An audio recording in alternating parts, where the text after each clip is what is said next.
It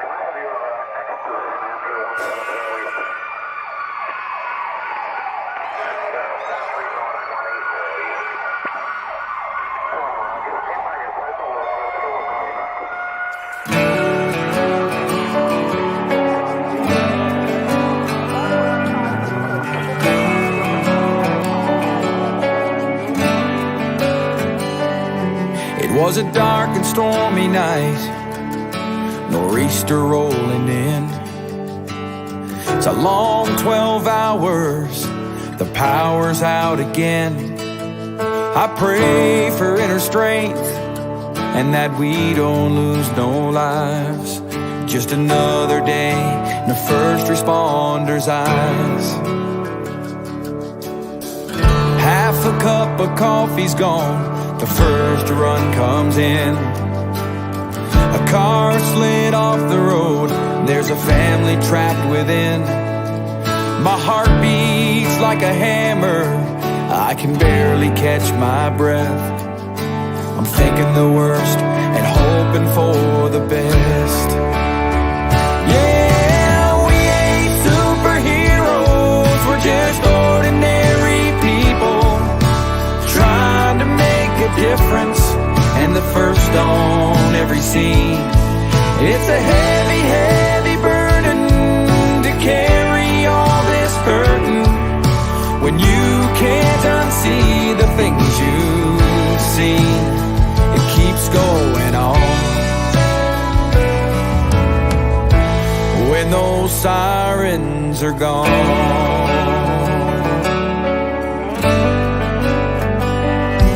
Now my shift is finally over, I gotta deal with what's mine and try to find a way to leave those tragedies behind. So I hug my 2 children, a kiss on my wife. Just another day in a first responder's life. Yeah, we ain't superheroes, we're just ordinary people trying to make a difference, and the first on every scene. It's a heavy, heavy burden to carry all this burden when you can't unsee the things you've seen. It keeps going on. When those sirens are gone.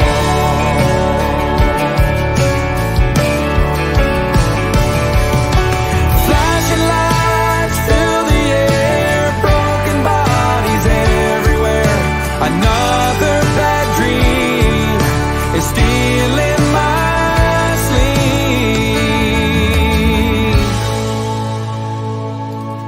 'Cause we ain't superheroes, we're just ordinary people trying to make a difference, and the first on every scene.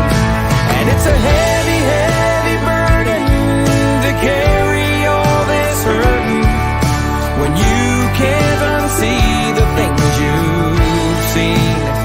It keeps going on. When those sirens are gone, it keeps going on. When those sirens are gone.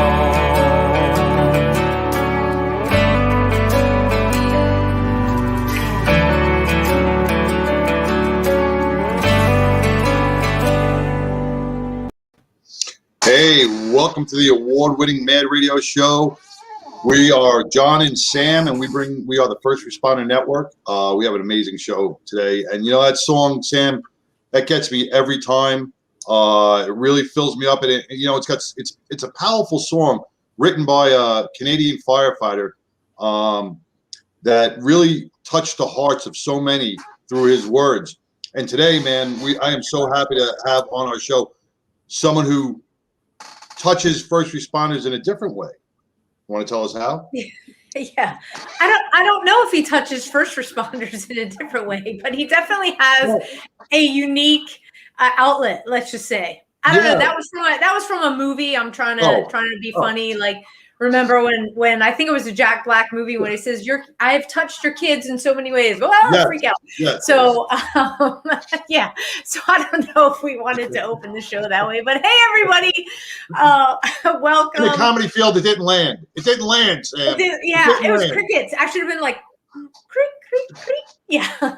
Anyway, hey, it is June, which means it is PTSD Awareness Month. So all of this month, as every other show that we have, we're really going to dive in deep and bring on all the guests that focus on first responder resiliency, wellness, and trying to get through that post-traumatic stress journey that so many of us have been on. We also just got off of Memorial Day.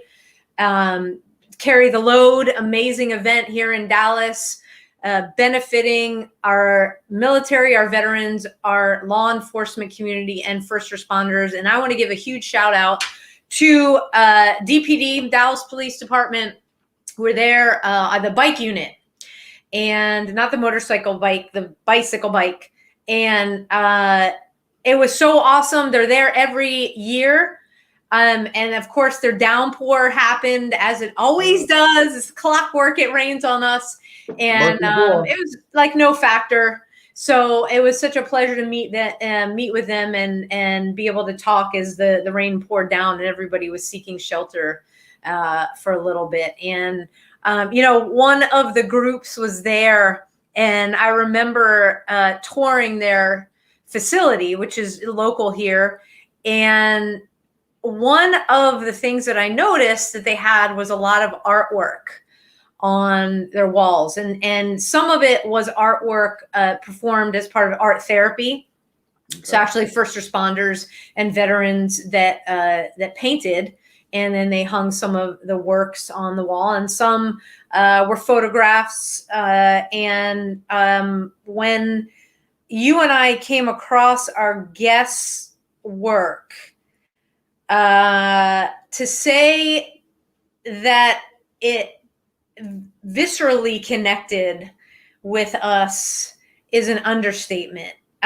This talented artist, you can feel his art, and we'll be sharing soon. But let me bring Daniel in. Let me just tell you. Too late. I didn't hear you say. That's okay. But what I was going to say is, many first responders around the country have seen Daniel's art, and welcome, Daniel. Yeah, hi guys. Have seen your art or shared your art numerous times throughout their agencies, throughout the departments, and I'm so honored to have you on the show right now to meet the man behind the paintings. Well, thanks for having me on your show, you guys. This is great. Absolutely. So let me introduce Daniel to everybody that is on the live stream. Daniel Sundahl is a published artist and writer and has 3 art books. His articles of his work are featured in Canadian Paramedicine, the Journal of Emergency Medicine, Fire Rescue Magazine, EMS1, EMS World Magazine, and the Canadian Journal of Emergency Nursing. His art is recognized worldwide, and he travels internationally speaking on his art and personal experiences with occupational stress injuries and post-traumatic growth. Daniel is the president and founder of the Peer Recovery and Resiliency Society, a group that supports emergency workers from around the world and aids in their post-traumatic growth. He's an advanced care paramedic, firefighter, pre-hospital educator, photographer, and photo editor. His love of photography began on his travels, and as his technique developed, he started to produce a blend of photography and graphic art, which he calls photo art. The majority of Daniel's work involves emergency services photography, and it comprises an emotional connection to the artist, as most of his pieces are based on actual emergency calls he has attended as a paramedic and a firefighter. He is passionate about reducing the stigma of post-traumatic stress for first responders, and he uses his art to raise awareness of occupational stress injuries worldwide. He enjoys combining the technical and artistic elements of his work, and each piece can take several days or weeks of processing until he feels it is ready. As no artist is going to release anything that is not ready. So Daniel, welcome to the show, and thank you so much for coming on. Daniel is in Canada, everybody, and so as we have shared on this show before, our hearts go out to you up there. It's our law enforcement paramedics have been put in some call it precarious situations by the government, and we just continue to pray for you guys. So well, thank you. The feeling's mutual. I think it's for first responders all around the world. There's stuff happening everywhere, and I think we need to stick together and support each other. Absolutely. So, you have been through some stuff, just like John and I have, and most of our audience that tunes in each week. And, it's not unusual to have art be a form of therapy. Your pieces are just like, I mean, when I was introduced to them, it was like a gut check for me. Does it ever trigger the things that you've been through since you're doing art around calls that you've been on? Well, that's kind of the whole purpose of the artwork. It is triggering, and they're all based on, well, I do different types of artwork, but the ones that probably are the gut punches are the ones that are based on my own experiences, which aren't unique to me. Many other paramedics, firefighters, and other first responders have similar experiences. So when I have those experiences, I create the artwork from them. It's photo based, and it's kind of how I purge them. It's how I process them. So I don't know if I would say it's triggering, but I hope it doesn't trigger other people because it's very personal to me. But I do a deep dive on that situation when I'm creating the artwork. It's photo based, so I stage a photo, then I digitally draw and paint on top of it, and I'm trying to recreate what I felt. If I'm trying to portray a specific emotion or an event, so I don't censor it. I don't hold back. It has to be authentic for me in order for me to get it all out, right? I don't consider to be honest, if it's going to trigger other people. It's not authentic to me if I do that. Right. I never, every time I've seen your artwork, I've never seen it as triggering. I mean, it's probably got a different meaning to everybody. And that's what art's supposed to have. Art's supposed to have a different meaning to everybody. And every time, and I know even through my worst times in the rabbit hole, I've looked at some of your photos before I met you, before I even knew who you were, and I took them as healing. When we turn around and we say, you're never alone, right? We preach that you are never alone. I look at some of your photos and they come to life. And you can feel the emotion in all your photos. You can feel the emotion of the paramedic, the firefighter, the police officer, what they're going through. And you can almost, I mean, for me anyway, I can almost connect with that photo. And I'm like, and it makes me feel like, you know what? I'm not alone. Even though it's a picture, even though it's just a picture, it makes me feel, it gives me solace. And, there's one that really captures my heart is there's a picture of a paramedic in the back of an ambulance, sitting on the back of an ambulance, and there's a little child, a figure holding a teddy bear, and there's another soul.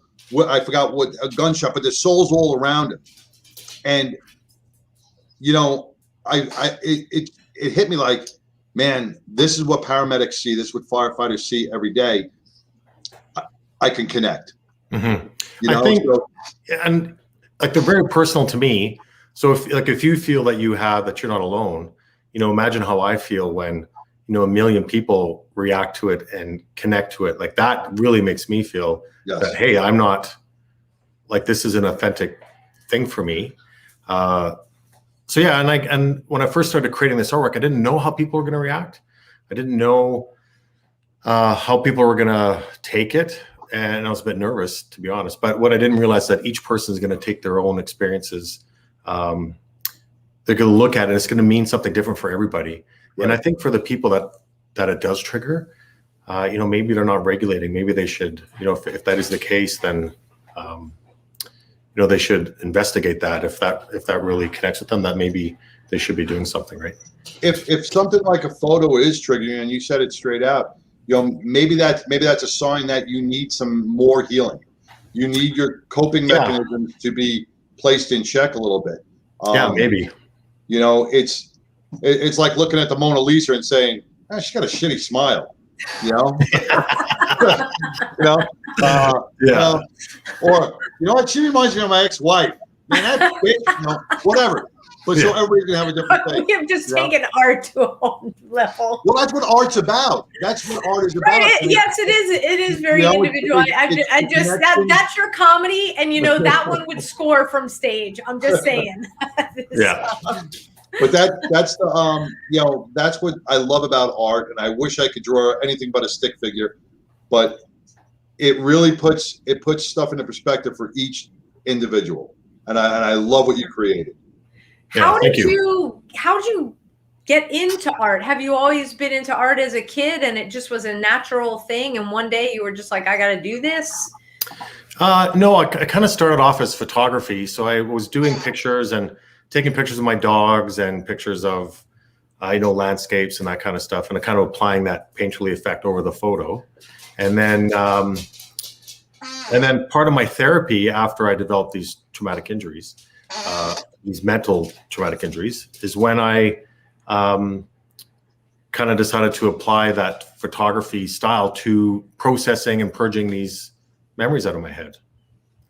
Wow. And that's kind of what all started. And I was surprised that I was a bit nervous because I thought maybe it might be triggering for me, and I don't know how I was going to kind of doing a deep dive in this.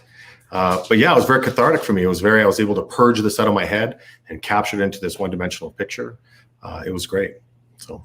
You say one-dimensional. People are probably like, would you just show some stupid photos so we know what he's talking about? We will. That's the carrot that we're dangling, because I look at these as so multi-dimensional, multi-layered. The detail that you've captured in it is just astounding. And I'll be right back. My dog's locked in a room. You know what? Oh, okay. I gotta let my dog out too. He's right here. And if the door's right here, he's gonna start barking, or I'm scared that he's gonna go back here and poop on the carpet. Give me let's not have pooping on the carpet. So while the men are tending to their doggies, it is.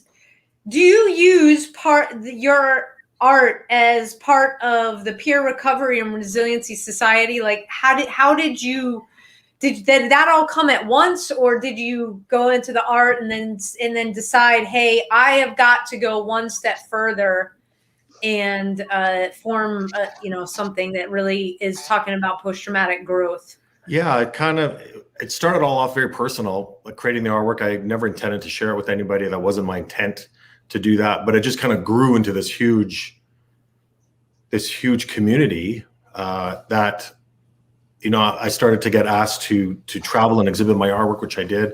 And I started to meet thousands of my peers from all around the world. And when I speak, I talk about post-traumatic growth and recovery, and try to put a positive spin or the silver line around this dark cloud of PTSD or PTSI. And I had the idea of, I'm going to invite some of my peers that aren't professional speakers to come and talk about their experience, but focus on their growth and their recovery. And that was very healing for other people that maybe aren't at that spot yet to, maybe they are suffering, or maybe they don't even know. Like in my case, I didn't even know that I was in trouble because my brain chemistry had changed, and I didn't know that, I thought suicide was an okay idea, but, I lost the capacity to realize that, hey, that's maybe not a good idea. There's other options. So I thought if maybe people like that could see their peers that have been in those types of situations and have recovered, not, professional motivational speakers. These are their peers that have gone through similar situations, and they're okay. And in fact, they're better than okay. They're striving. So that's when we decided to form our society, which we kind of put on hold right now. What we mostly do is we do that conference every year. We're planning a suicide awareness walk. So we mostly plan these events, which, with COVID, we have to kind of put on the sidelines, but we're hoping to start up again next year. Yeah, well, you said it the best, and John and I can attest to this. Not only running our own workshops and everything, but it's the been there, done that. I mean, you can have a stage full of PhDs, etc., lots of letters, unless there is some way for them to connect with the audience. It's almost like, okay, here's another just expert talking about something that's so up here, rather than hitting it so in here. And we've got Blue Help. Karen Solomon, the founder of Blue Help, is listening in, is watching right now, and she says she loves your work. Oh, great. So for Karen, the same. All of these organizations, while it's important to have those folks on staff because they do lend some credence to what you do, if they don't have a component that connects, it's really hard to be that change agent that you want to be. And before we started the show, we were talking about your T-shirt, and your artwork that you've displayed on your arms, and that's a way of connecting too. Because man, do we need some kindness to return, kindness and sanity. Right. Yeah, I think a lot of people are really on edge about being in isolation for so long. I kind of think people have gone crazy. Like they've lost common sense. Just seems to be gone. And I think the idea of just being kind and being compassionate more than ever is really important. And when people are in their trauma, at least in my own experience, like I said, you lose the capacity to know right from wrong, to know up from down, to know what you should do and what you shouldn't do. And that could be perceived as, he's insane, like he's crazy, he's out of control, he's angry all the time. I don't want to be around him anymore.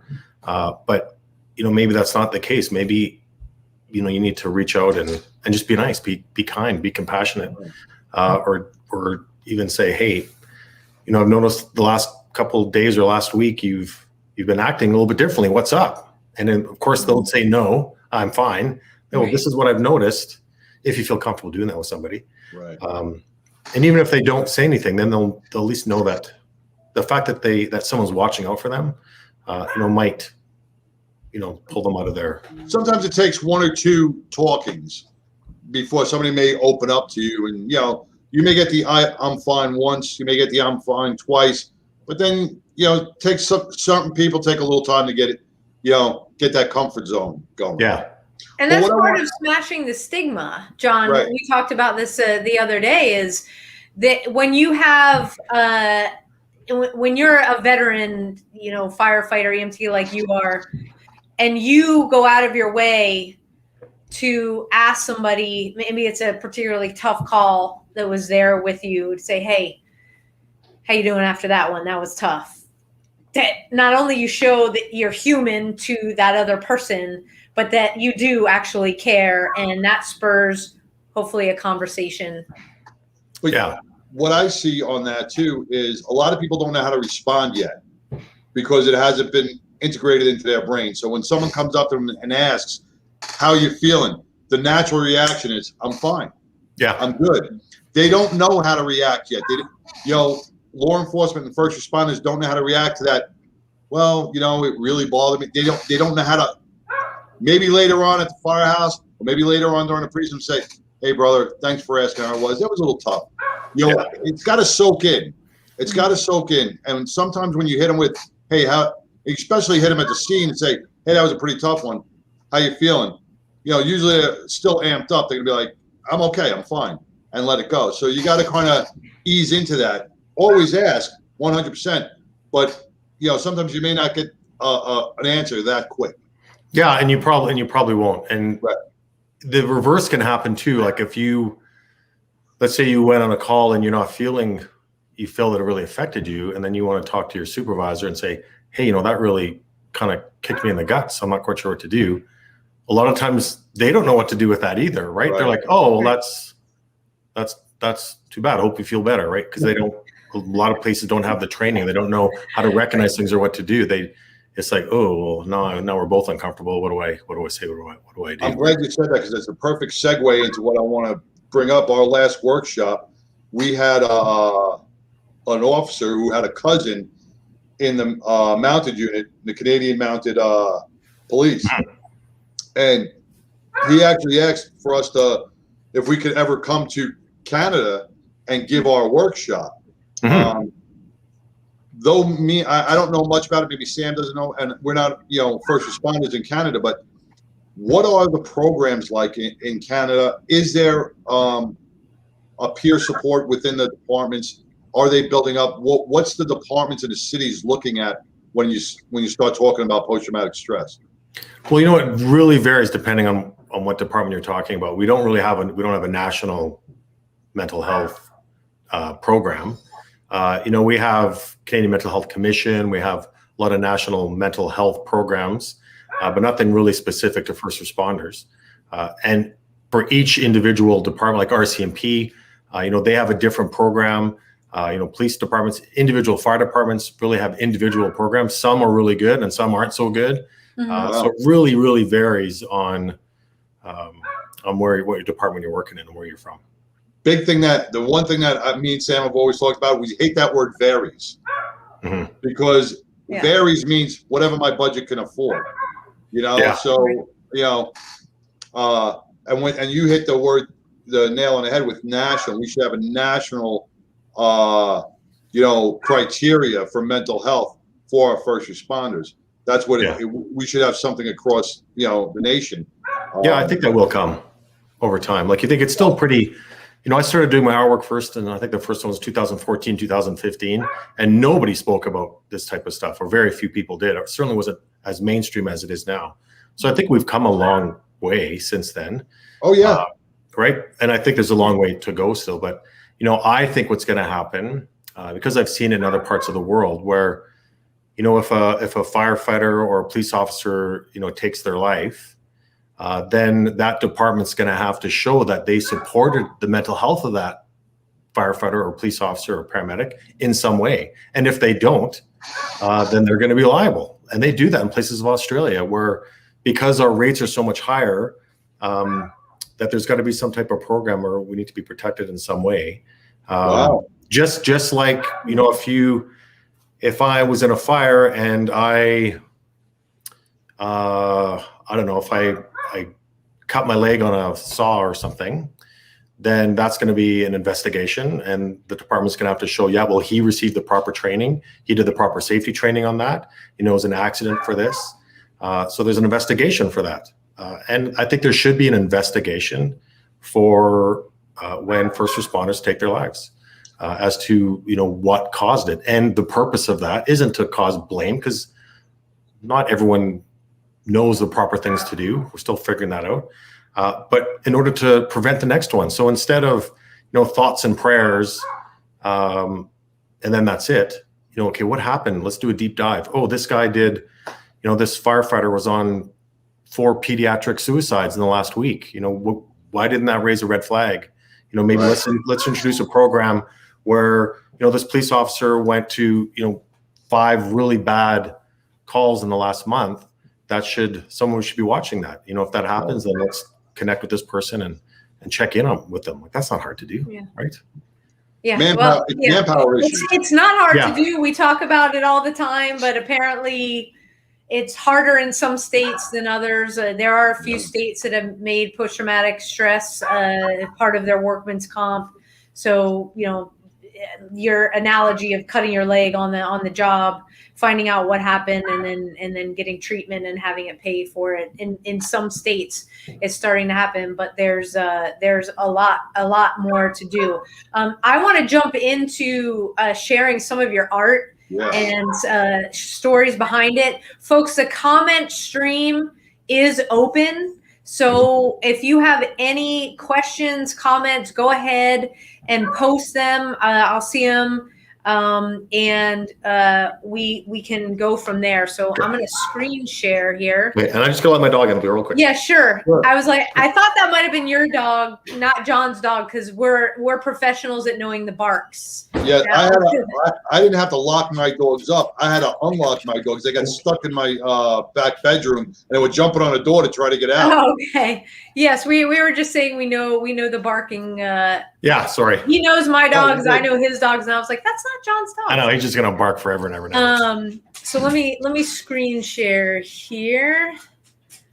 Try to give us a little story behind it. Yeah.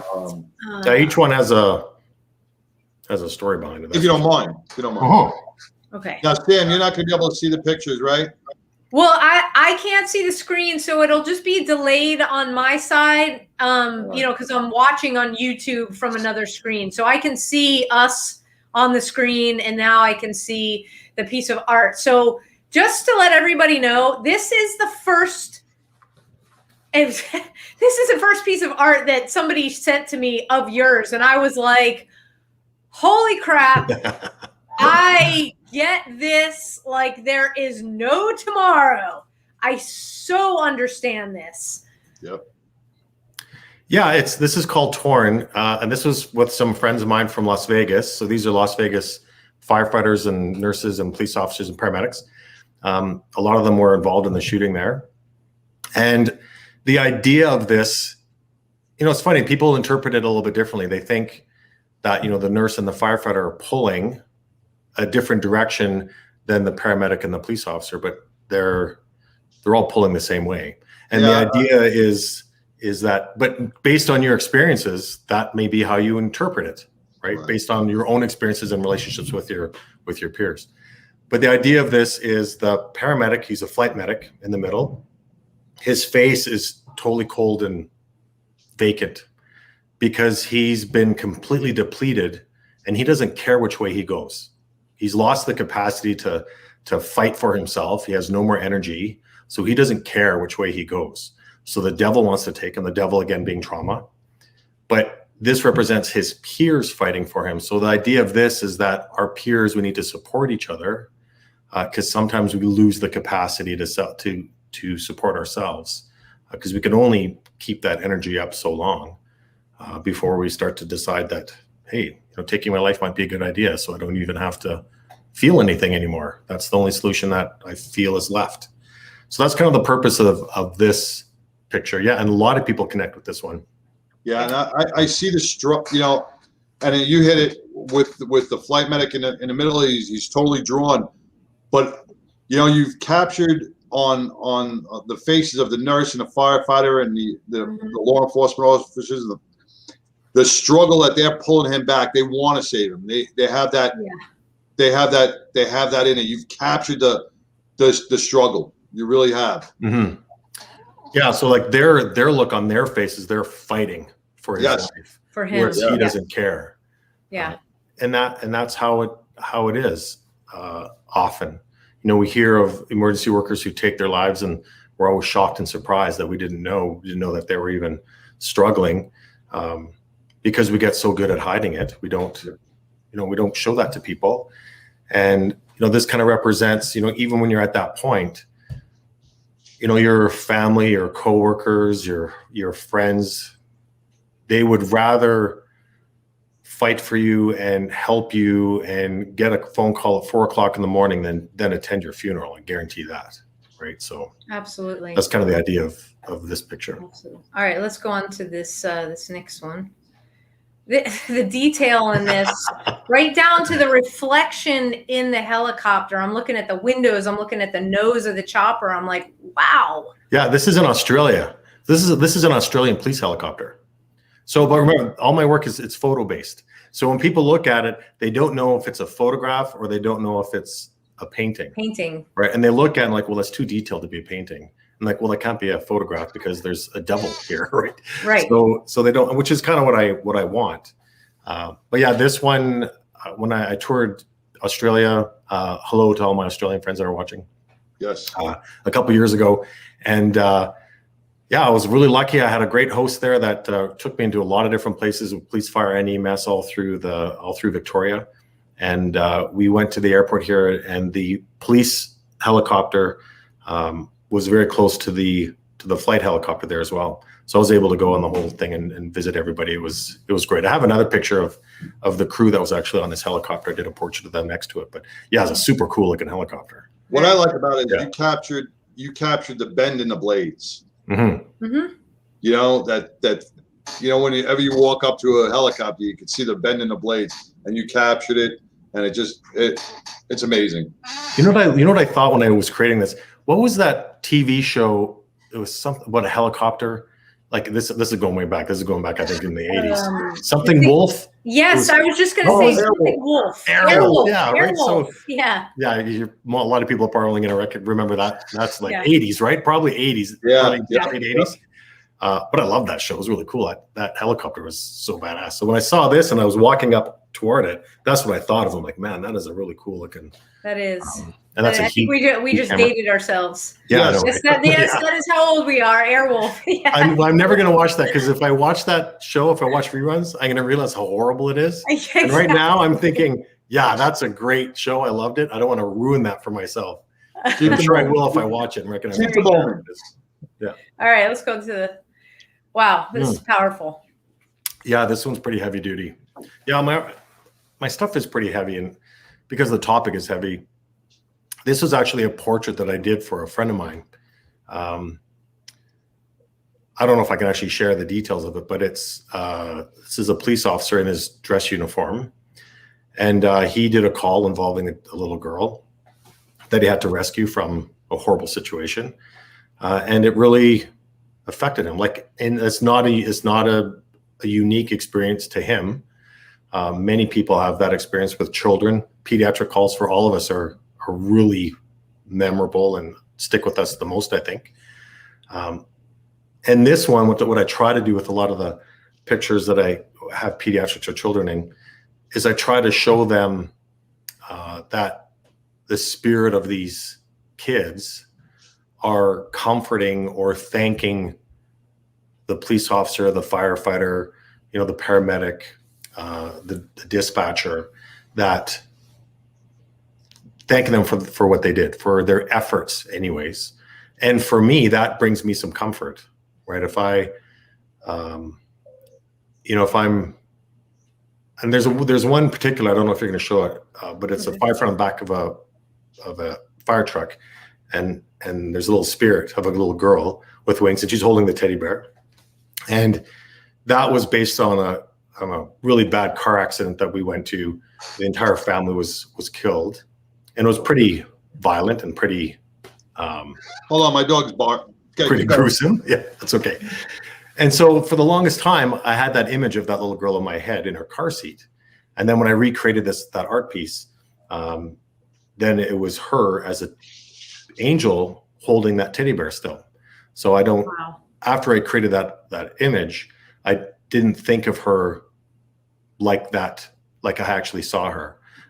That image stopped popping into my head, and then I started to, picture her like I did that image.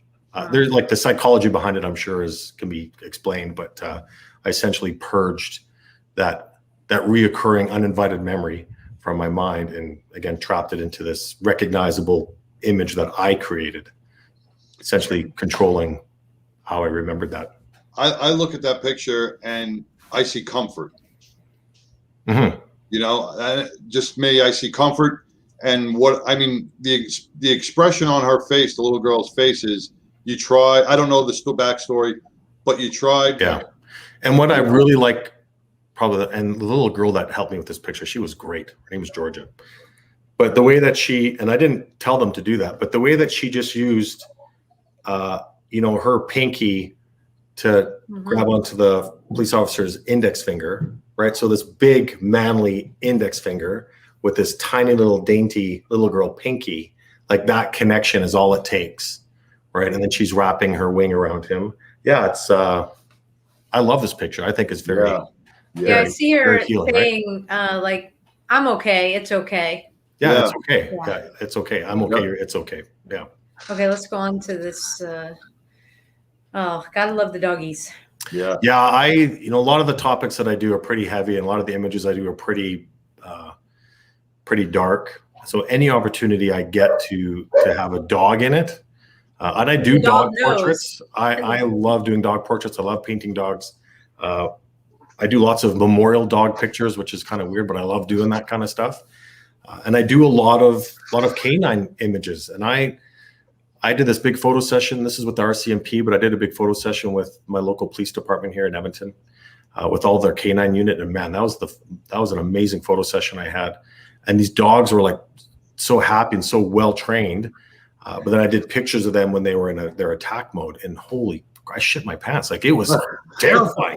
Right? So I'd be behind the guy, and then they would put the dog in attack mode, and I'm like, oh my God, I hope that leash is strong. They were vicious, and I have a whole series of images that I did with each of their handlers. But it's amazing how they can be like so, and the connection with canine and dog therapy and stuff, that's a whole other topic. Right. But the connection that they had with their handler was really noticeable as well. And that they really did work together as a team. It was really incredible to see, amazing to see at how they can work together. And man, I would not want to be on the other side of any police dog. I'll tell you and I've seen that as a paramedic. I've seen that, and it's not pretty. All right, let's go on to this. This is great as well. Yeah, this is one that I did for RCMP, and they wanted me to create a specific group of images that represented certain things that they did in their community. For RCMP and where I'm from, community connection is a really big deal, and they really wanted to show it with this picture where this child was lost, and the police officer, the bicycle unit, found him and is reuniting him with his mother. That's great. That's great. Mm-hmm. we can all relate to this one. Yeah, these are great. These are all from the same photo session that I did in Airdrie, just south of where I'm from, close to the Rockies there. But yeah, this was, and so I asked them. I'm not a police officer, so I asked them what are things do you want to have to represent? Like, what parts of your job do you want to display? And all these original prints are up in their station.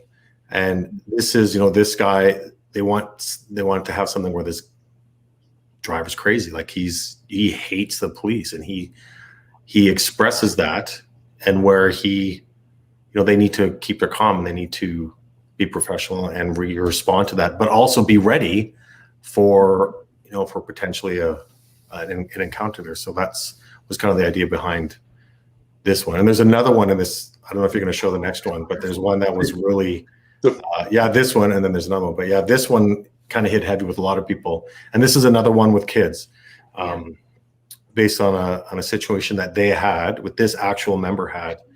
So I interviewed him, and we talked about the call, and there's this little pink doll that was involved, and it was a domestic issue. And so this is him diffusing himself after the call is de-escalated, and his coworker there comforting him as he processes what he just witnessed. Yeah. All right, let's go. Yeah, this one. Ooh, this is chilling.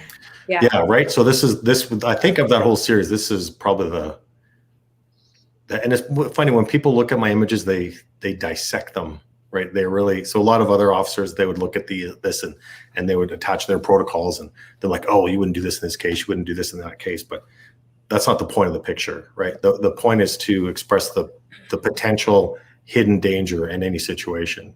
Right. And RCMP, they work by themselves. They don't have a partner in the car.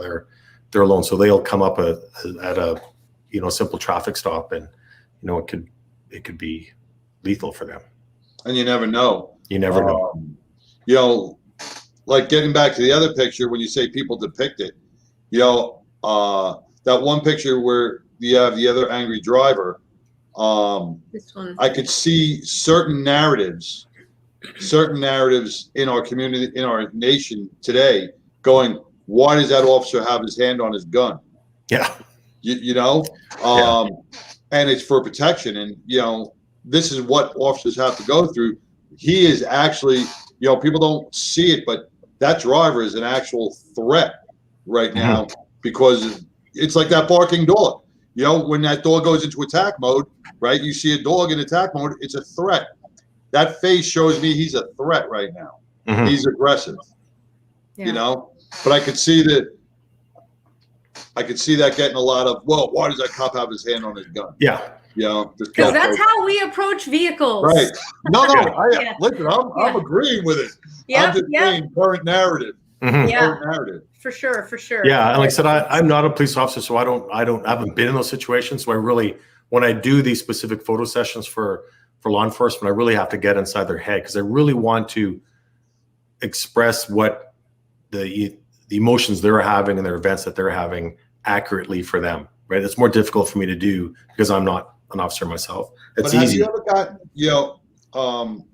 you ever gotten any backlash? Oh, I get tons of backlash. Yeah. On what aspects? Because I think every photo that I've seen of yours is powerful, is meaningful to me. I'm sure Sam feels the same way. Oh yeah. What type of and probably every first responder across the nation. What kind of backlash and who would you get it from? You don't have to mention names, but well, I'll tell you what, my mom doesn't like my artwork. Sometimes I'll do, I love my mom, but I'll do, I'll do a really heavy, dark picture and she'll send me a text message and she'll go, Daniel, why is it so gross? Why does it have to be so graphic? Why do you have to be, why do you have to have this? Why does it have to be so gory? And right. So, which is fine. She just doesn't get it. She gets it. Yeah, she's a civilian, right? She doesn't understand.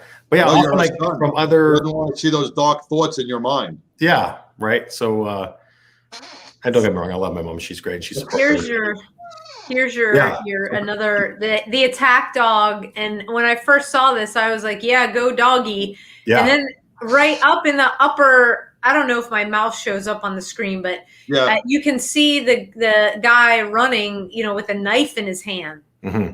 And my eye went from the dog and then knife. Hello. Yeah.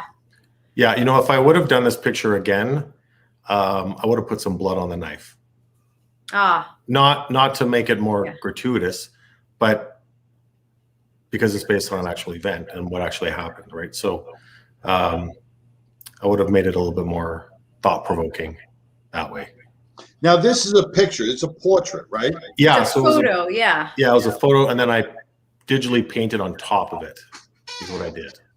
Yeah. So I met really cool. This canine unit, and this dog was beautiful and really friendly until we did that. And I'm like, oh, my God, I hope he doesn't mistake me for his target because I'm going to – yeah, it was really, really amazing how they can turn these dogs on and off so quickly. It was amazing. Oh. Yeah, that was an amazing photo session I did there. Yeah, these are all from that same photo session. So this is called Eye of the Storm, or Calm Within the Storm, where police officers really need to keep their shit together in some really, really, really scary situations. And not only for police officers, but paramedics, firefighters, dispatchers, ER staff, everybody, because we're in these crazy tornadoes and these storms. I was going to ask, is that a tornado in the background? Yeah, it's a tornado in the background with you could see the whatever it is, like, yeah. So the tornado's coming and he's not running. Yeah. That's the whole idea of this one. Yeah. And that's what we do. We run into tornadoes. Absolutely. This one is another one that got me. Yeah. Yeah. So this, again, depending on your own experiences, wow. This is death's right around the corner. Yeah. And the idea of this, and this is called courage, for rightfully so, but kind of when I created this one, it was relative to paramedics and firefighters and all of us, where, potentially my next call could be my last call. And that goes for everybody. We never know that when those radio tones go off, that could be it for us. That could be our last day on shift or our last call. We never know. Yet we still do it. Yeah. That photo should be in every academy class. Yeah, it should be. That should be the first thing you see when you walk in a class in the morning. The original. This is why we train. Yep. Yeah, the original photo, because they had all these. These are all big prints in their station. The Grim Reaper wasn't in there, so I added the Grim Reaper after. They didn't want the Grim Reaper in the original picture, which I totally understand that, to be displayed in their public area. But my version, so this would be like the director's cut version of this picture, is that death's around the corner. For someone to turn around and say they don't want the Grim Reaper in that picture, is one hiding the fact of the dangers of an officer or a paramedic. Mm-hmm. In my eyes, I mean, I think that puts everything into perspective on what an officer and a paramedic and firefighters go through every day. Yep. You said it perfectly. Death is around the next corner. We don't know. So for someone to say, "Hey, I want to take away that Grim Reaper," no, because that really brings it to light. I like the aspect that you put it in there and kept it in there. Yeah, I understand their point of where, because it was going to be displayed that way, and don't get me wrong, because the person that wanted all these pictures, she's a huge supporter of mental health, and the fact that the RCMP hired me to create this for them was a huge deal. Like, that's not something they usually do. Right. To get to this type of artwork, even without the Grim Reaper there, in an RCMP station is a giant deal. So that's a huge thing. So I'm really grateful for her to do that, right? But I totally, can understand if it was in a public area for sure. But this is like the perfect for as you're walking into the training room or the shoot house or whatever. Like, this is why we train. Yeah, like in a staff room, sure. Yeah. But John, I totally understand. Like, there's a lot of organizations that don't want their staff portrayed in my artwork because they believe that it gives the wrong signal, or it doesn't portray what they want to represent, right? So and I hear that a lot from a lot of large organizations that the staff will want me to come and do artwork for them, and then it gets kiboshed near the top because they don't want that to be represented as part of their department, which that they can do whatever they want, but right. I think that's pretty sad, because that's the reality of it, is what, especially if the staff is asking me to create something for them. This is where we hit that wall, all of us, is that there are certain aspects, and I'm sure we have a lot of that here in the States as well, where they think it's all unicorns and sunflowers and balloons and everything as a police officer. I'm gonna go get that cat out of the tree and gonna hug Miss Jones and walk across the street the whole bit. But the reality is, the drunk driver is gonna hit Miss Jones as you're walking her across the street. Yeah. The cat's gonna scratch her eyes out, and then But we that's what we have to do. We have to be real. You got the shirt. Be kind. We have to be real with our law enforcement, because that's what's saved their lives. We have to be real with our paramedics. We have to let them know that we're not sugarcoating stuff. We care about your mental health, and you're depicting everything perfectly from what every officer and every first responder sees in their mind. Yeah. I have to be authentic. I think that's why people connect to my artwork, because they recognize, and a lot of people don't know that I'm a working medic and firefighter, and I'll get messages and they'll say, how do you know this stuff? Like, how they think I'm just some flaky artist creating, first responder artwork. They're like, how do you know this stuff to portray these complex ideas that no one talks about? And then I'm like, because I still work full time. This is based on a call I did a couple of weeks ago, right? So it's important for me to maintain that authenticity and be true for myself. So this is pretty authentic. Obviously, the presidential entry here. Mm-hmm. This is all the same photo shoot. Yeah, this one I did a few years ago, and this was an RCMP officer and his partner, and a paramedic that I work with, and we all worked on the same shift. So this potentially could be a reality for us. Everyone's kind of moved on to different areas and stuff, but that's and that is a reality for many people, this type of situation. And the idea for this was, if you're a paramedic, and again, this is going to another controversial topic, but whatever. In an active shooting situation, as a paramedic, are you going to go in, especially if it's your friend that has been injured, or are you going to wait? Now I did this picture a long time ago, and now we have tactical paramedics that are trained and they go in and stuff. But this picture was done before we still had that, but not my department. And that was kind of the question. Again, they're all based on actual events that I've seen or heard about or people have told me about. And that was kind of the question, what would you do? Well, same thing. Yeah, but this is the reverse. Yeah, Yeah. so the next thing is if you do go in and you get injured, it might just be in the police officer who's rendering you first aid and trying to protect the scene, right? Oh, this is good that you bring this one up.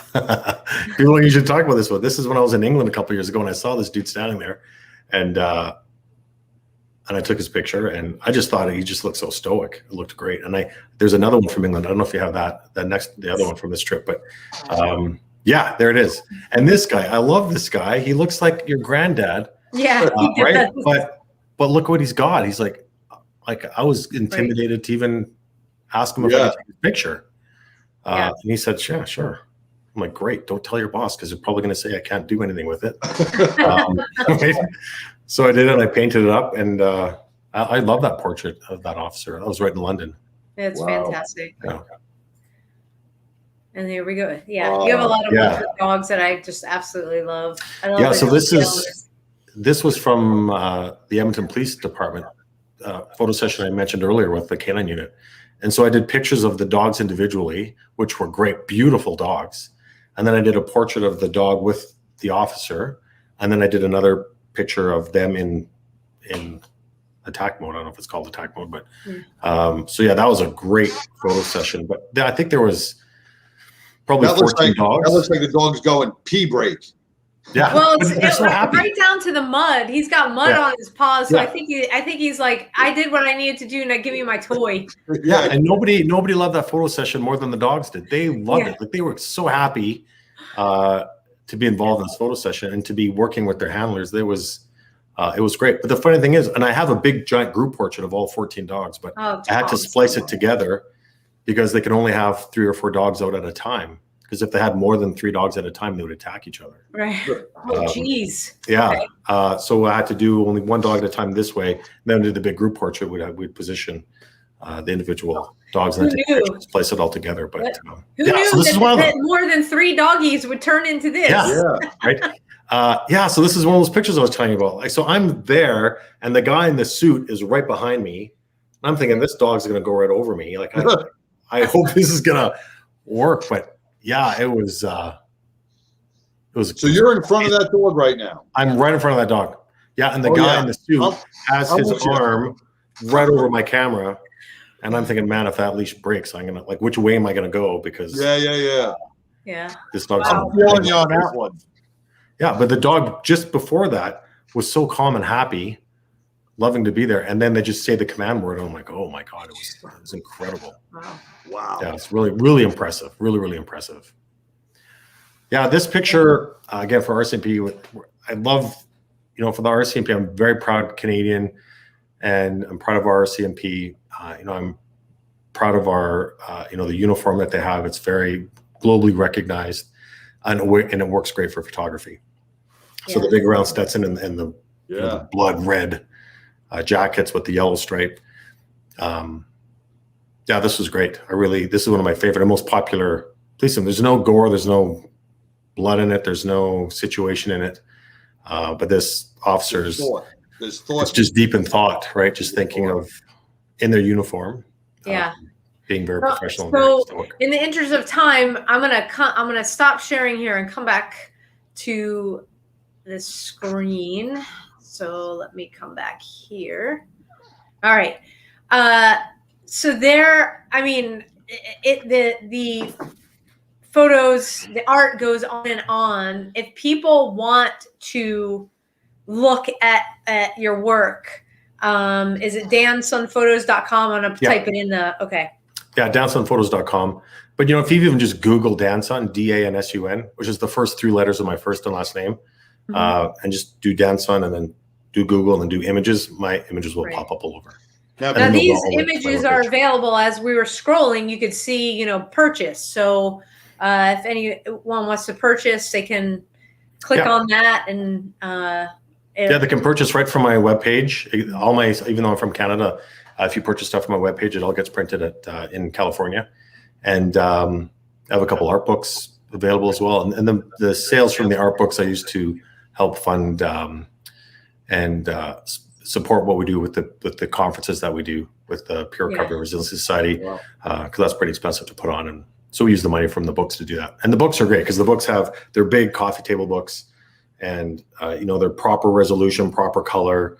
They're big. They have the narratives that I write with each one, and then also comments from my readers, how they connected to that image. It's pretty emotional actually to go through the books, to flip through it that way. But I gotta get myself one. Yeah. I'm gonna order. Yeah, one. I've got 3. The first one sold out, and there's no more printings of it yet.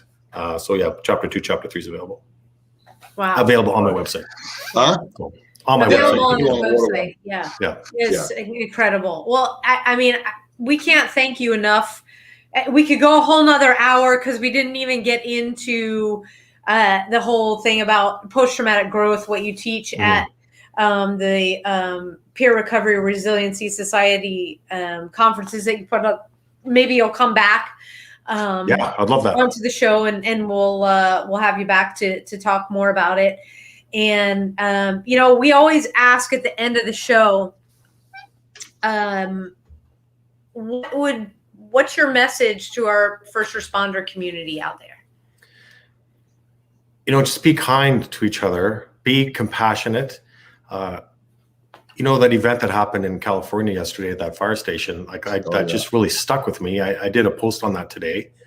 But yeah, we really need to be, as the world is going crazy, we need to stick together and support each other and really watch out for each other, and just have some type of understanding or second guess, or not second guess, but think twice before you judge a fellow or anybody. And just think, everyone's going through something, and just try on some compassion and just be nice to people. It's not that hard. And that will come back to you tenfold, Absolutely. Daniel, you mentioned social media. Where can people connect with you on social? Facebook, Instagram are my big ones. If you just search, I should probably remember, but I can't remember what the actual handles are. Dance on Photos, I think they are. Okay. Dance on Photos on Facebook, Dance on Photo Art on Instagram, I think.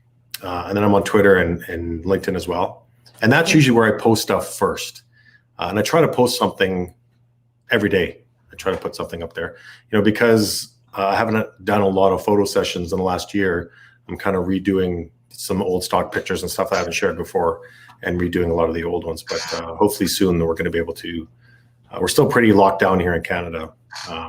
Hopefully that's going to change. I know you guys are doing better down there, but hopefully we'll start to get some photo sessions, and I can go out again and meet some of my peers and do some custom work for them. Well, Daniel, I don't know if you follow hashtag Walk the Bridge. I remember in the beginning of the segment you talked about walking for suicide awareness. Mm-hmm. We walk our bridge here. We had a bridge that we walk. It's called we do hashtag Walk the Bridge on the 22nd of every month. We've been doing it for 3 years. We finally got the bridge name. We finally got the bridge named Heroes Bridge. Oh, fantastic! You guys are in Houston, is that right? Dallas. Outside of Dallas. Okay. Oh, sorry. All right. But if you Google hashtag Walk the Bridge, you'll see it.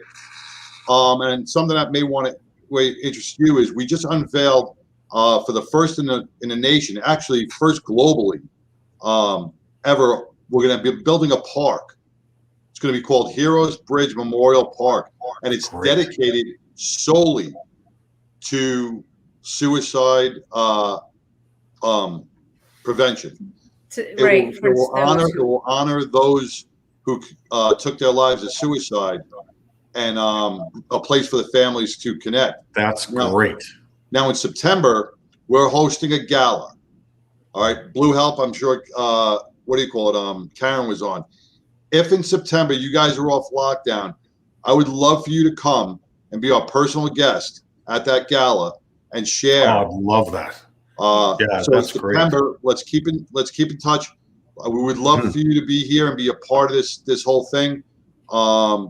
And be a part of it, get. Oh, that's great. And John, I'm happy if you guys have like an auction, I'm happy to donate some artwork for that. I was going to say, I think a live auction. Yeah, my brain is I'll be happy to do that because it's wonderful that there's still such a negative stigma around suicide, right? If a first responder takes their life, it's like, oh, how could they do that, or how can they, be so selfish? But man, it's not like that, and there's not, and that's why we want to do this suicide awareness walk where families come and they support and they honor those people with shirts with their names on them. And, the ideas that we have is that we'll be a team and you have to walk this track for 24 hours. I'm going to show movies and it's going to be a fun event, honoring these people instead of sweeping them under the rug, which happens too often. Try doing it every month. Connect with us on hashtag. I will for sure. Because the UK is starting this and now in London. Okay. They're going to be starting to do it on the High Bridge, Scotland Yard, and the High Sheriff have already signed off on it. Once they get off lockdown, they will be walking the bridge the 22nd of every month for our veterans and our first responders. That's great. If that's something you would like to start in Canada, we do it on 22nd of every month. We'll cover it. We'll hold the coverage for it. You can go to walkthebridge.org. Sam's husband, Steve, has put a beautiful website together for us, and be part of the growing mission. Like you said, you can do it once a year, but why not do it once a month? Get people involved every month. Take a look, see if it's something that you guys would be interested in. We'd help you. We'd love to help you start it in Canada. Yeah, that's great. We have a perfect bridge here that we can do it here where I'm from. So I love that idea. I will go on the website and look into it. Excellent. I love that idea. Well, thank you again so much, Daniel. We've got lots in the works. We'll talk offline for sure. I so appreciate your time and going through your pieces of art and giving us the backstory on it. Is very cool. So we will definitely catch up with you soon. Yeah, well, thanks, Sam and John. I really appreciate you guys having me on your show. This has been really fun. Sharing you all over the place, brother. No, that's awesome. Thank you so much. Nice connecting. All right. Thank you. Thank you. Stay safe. And be kind. Thank you too. Be safe. Yeah. Wow. So awesome. Love it. Love it. Love it. I'm going to go back like later tonight and just when it's quiet and go back through all the pictures again. It's just so, it's got a place where it soothes me. Like, because it's like finally somebody who's like telling the real story of what we do every day, but it also allows me, to like remember, in fondness. I'm so happy you put up that share, the photo share. I learned. I'm so happy you did that because let me tell you something. I've seen his pictures online. I've seen other departments sharing it. I never got the story behind him. That was amazing. That really was so heartwarming. He is such an amazing person. And to hear the stories and to hear what's behind each picture really brings, it makes the picture even more meaningful. Very cool. So thank you, everybody, for joining us for another incredible show, incredible guest. Hey, if you're watching on our Facebook page, if you could jump on over to our YouTube page, just go to youtube.com and in the search, put Mad Radio Texas, okay? Follow us on YouTube. We're trying to get to 200 followers. That is the key. We get to do some cool stuff. In fact, like have our own name, like our channel is our name, amongst other things that we can share. And if you've joined us on YouTube, jump on over to our Facebook page. And again, real easy, facebook.com, that search bar that comes up at the top.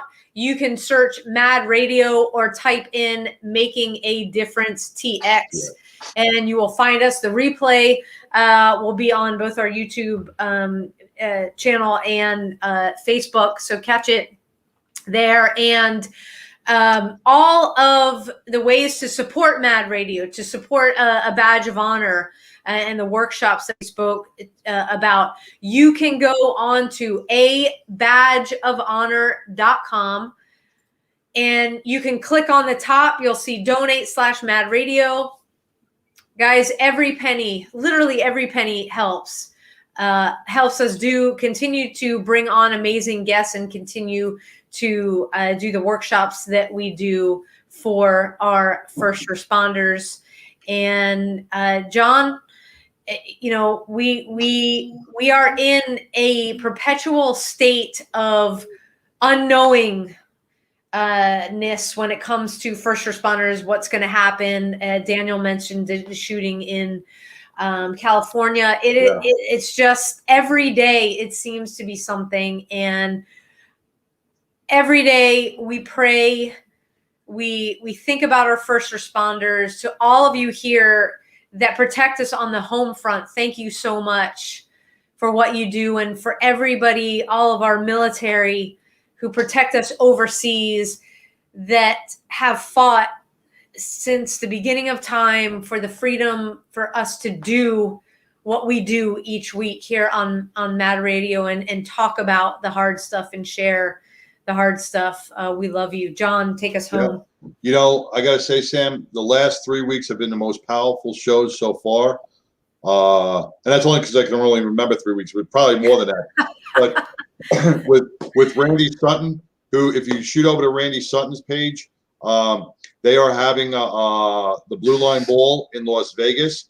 I know he is still got some tickets available. So if you're in the Vegas area, or if you're going to be in the Vegas area at the end of this month, no, it's in October, right? It's in end of October. Yeah, the Blue Line Ball. It's the biggest party celebrating law enforcement.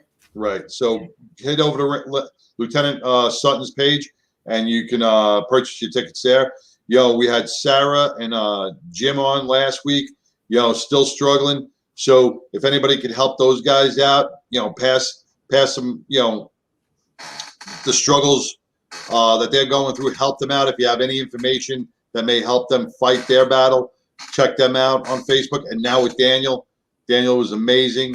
So it's a 3-week trifecta. I think we did I think all our guests did a great job, man. Honored to be part of this. And I'm going to just go off Daniel's shirt. Till next week, be kind. Thanks for joining us, everybody. Until next week.